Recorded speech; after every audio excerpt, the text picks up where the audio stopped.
Meine Damen, meine sehr verehrten, herzlich willkommen. Wir haben da schon wieder etwas Neues uns einfach überlegt, oder? Özge? Wir haben es uns überlegt, ja. Özge, für wen bist du eigentlich? Ja, ich habe es vorher versucht zu zeigen, es ist ein bisschen zu klein. Man sieht es nicht. Oh, Türkei. Nein, also, aber gleichzeitig, also gell? Ja, genau. Die Frage hat mich mein ganzes Leben lang schon begleitet, schon als Kind. Weiss ich noch, für wer bist du? Weißt du, was regt mich am meisten auf an dieser Frage? Ich sage einfach so jetzt, was mich aufregt an dieser Frage. Wenn ich jetzt würde sagen für die Türkei, dann weiss ich, würde kommen, aber wieso nicht für die Schweiz? Und wieso für die Türkei? Und wieso, du bist doch da geboren? Und aber wenn ich sage, ich bin für die Schweiz, dann ist so, ja. Aber im Herzen doch noch für Türkei, oder?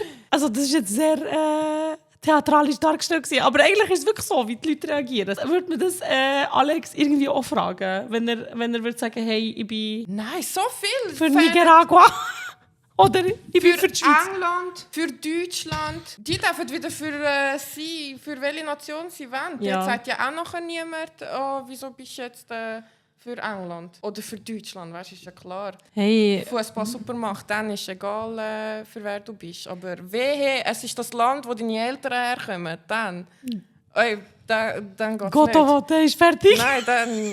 Mega lang hätte man ja gar nicht für die Schweiz sein, wo sie einfach gar nicht so weit sind gekommen. Und ganz ehrlich, weißt du, was mich mega aufregt? Dass das alles so langweilig ist, schon langsam. Es ist wirklich so, es ist so langweilig. Wirklich irgendwie sich jedes Mal die Fragen müssen anhören. Bitte, werdet ein bisschen kreativer. Als immer nur so die elende Frage, für wen du bist. Jetzt haben wir uns gut reingesteigert, aber das ist eigentlich genau das, was das Format sein sollte. Wir wollen uns hier ein bisschen aufregen. Und apropos Aufreger, das SRF hat sich ja schon einiges gegönnt diesbezüglich. Hast du es mitbekommen, dass der eine Journey an der Pressekonferenz der Nationalmannschaft die Frage gestellt hat, ob die Nazi jetzt eigentlich albanisch genug sei? Ach. Ich weiß gar nicht, wo anfangen, weißt du? Wo soll ich anfangen, wo soll ich aufhören? Es ist immer wieder das Gleiche. Und nachher, was haben sie gesagt? Irgendwie, es soll ein Witz sein oder es soll die Qualitäten hervorheben. Ja, genau. Das SRF hat ja irgendwie auf Anfrage haben sie ja nachher geschrieben, wir haben mit dieser Aktion nichts zu tun. Melden Sie sich bitte bei der Unterhaltungsabteilung. Hey, ich weiß nicht, again, ich muss einfach lachen. Ja. Aber ich kann einfach bald nicht mehr lachen, weil langsam finde ich auch so, ja, wie du sagst, vor 20 Jahren, weißt du, die Themen, irgendwie habe ich das Gefühl, immer wieder ist das Gleiche. Jedes Mal, wenn Nazi spielt, ist sie schweizerisch genug. Und jetzt ist plötzlich, ist sie albanisch genug? Ja, hure lustige Frage. Weißt du, auf Kosten von so vielen Leuten. Ich finde es ein bisschen billig, sich da einfach verstecken. Ja, man wollte humorvoll angehen. Hey. Ja, also wie ist das lustig? Haha, Jokes on whom? Weißt du, auf Kosten von wem lacht man jetzt? vielleicht können sie ja jemanden buchen, der ihnen ein bisschen Humor irgendwie, ich weiß auch nicht, beibringt, oder? Vielleicht können sie gecoacht werden, was eigentlich Humor ist oder wie Humor genau funktioniert. Weißt du, was für einen Coach wird es brauchen? Heide. Antirassismus-Coach. Oh! Ja, der Coach fehlt noch. Oh! Ich liebe das Podi, ich habe das schon mal gesagt. Aber ja, das klingt mega gut.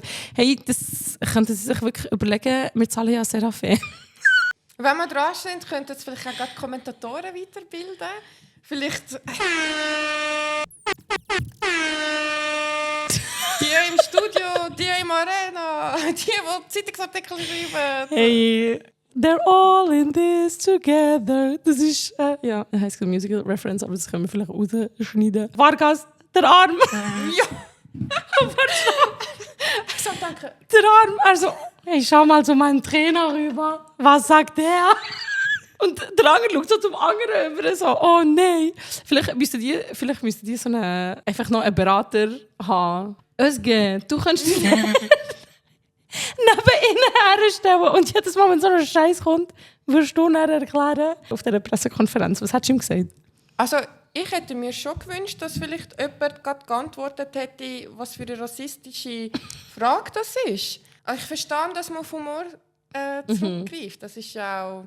Ich meine, der Murat Yakin ist auch selber von Rassismus betroffen. Weißt du, was ich meine? Das ist auch vielleicht wie so ein Schutzmechanismus. Aber ja, das hat mir wieder gefehlt, weil dann ist wieder, die Frage steht einfach so im Raum, man macht noch einen Witz und dann ist so, ja, okay, ich schaue einfach auf alle normal. Ja, aber wegen dem ist ja wie das trotzdem nicht angesprochen oder dass es keinen Raum hat. Oder wieso hat man nicht gesagt, hey, du bitte verlass jetzt den Ort, das kann ich machen, ich bin dort. Und dann, wenn eine rassistische Frage kommt, sage ich, okay, du, Heide, gehen wir. Das ist vorbei Du, jetzt. aufstehen, jetzt ist fertig. Ja. Das hätte ich mir gewünscht, glaube ich, ja.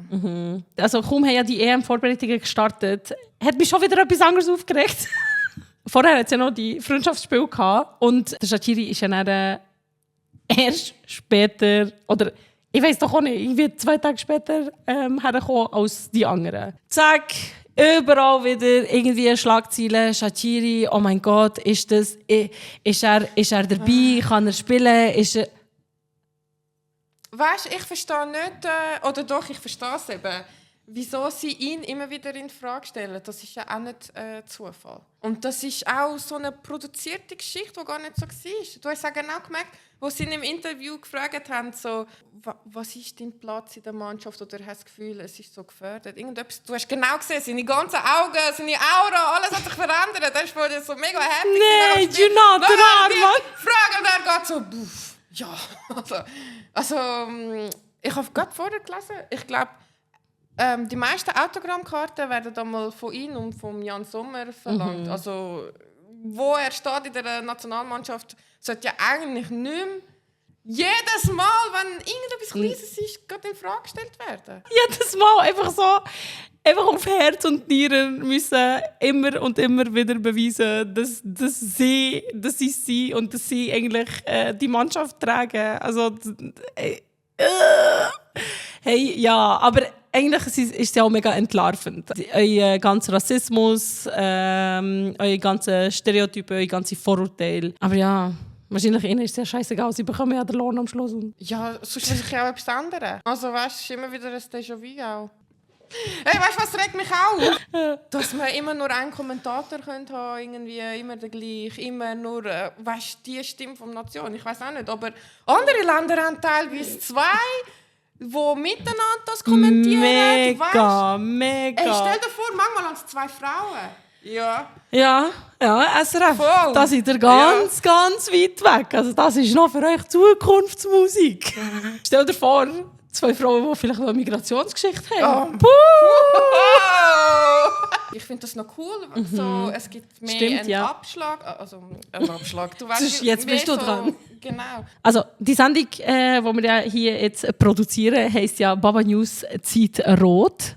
Und zwar verteilen wir ein paar rote Karten, je nachdem, über wen wir uns so aufregen. Für wen würdest du heute die rote Karte ziehen, Özge?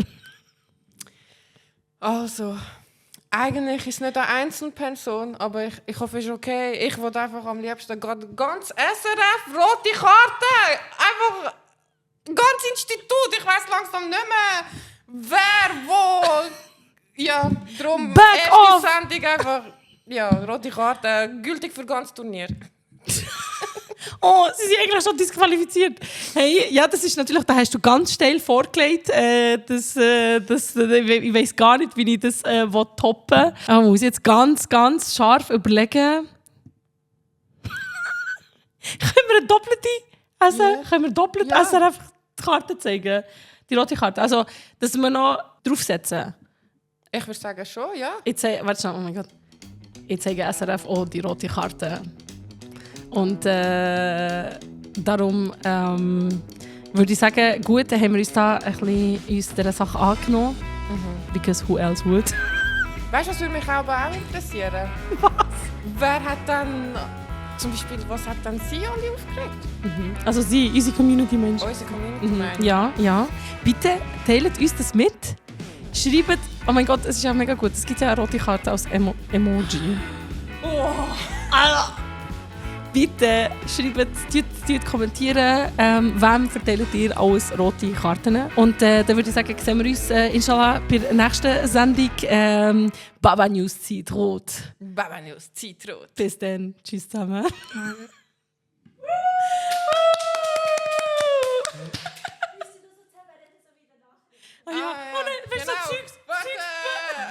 du, Wasser Zeug zusammensuchen und hier noch etwas. Ja, genau. Laptop am Abschalten.